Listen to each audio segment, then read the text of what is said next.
Now, away from that, a 25-year-old man whose whipping of his 3-year-old son leading to severe injuries has been convicted of crime. Now, Ebenezer Oseibozo today changed his plea to guilty and pleaded for leniency. His sentencing has been deferred to the 9th of this month. Now, his 3-year-old son was hospitalized with severe wounds after he whipped him with a belt and power cable for bedwetting. Widespread public outcry greeted the disturbing pictures of the boy's ordeal, which went viral on social media. He finally pleaded guilty to a charge of assault and causing harm. Love FM's Erastus Donko has more.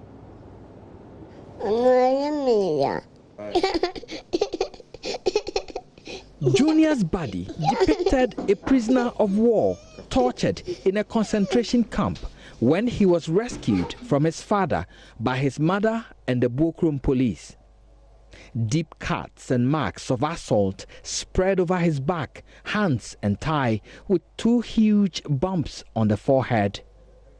Junior's 26-year-old mother could not hold back her tears when she narrated what happened.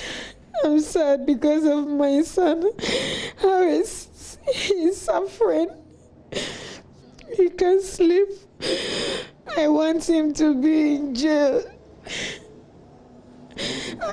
Yes, I don't want him to come home. Ebenezer Oseibozo pleaded not guilty when he first appeared before Kumasi Circuit Court. He was granted bail but could not meet the bail conditions.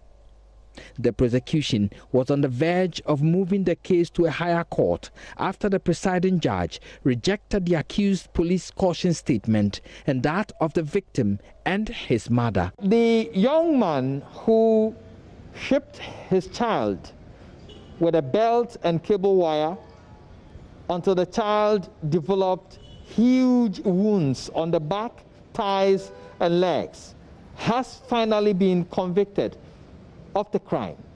Today, in court, he changed his plea from not guilty to guilty. Ebenezer Oseibozo, who was looking very sober in court today, decided to change his plea. According to his lawyer, they cannot argue with the court. He committed the act, he beat his child, just as has been reported, and that they are calling or praying the court to give the accused person a mitigated sentence. My client, having slept over the matter for some time, decided to change his plea. And he is in the dock. I'm only to advise him. So we weighed the implications or the ramifications of the plea, the change in plea.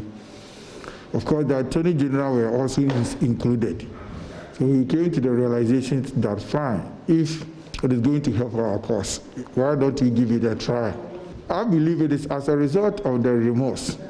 All along, he has been remorseful. He intimated to me that he was not guilty. He pleaded not guilty. But within him, believing that he had actually beaten his son, it was within him. So it was like he was living a double life.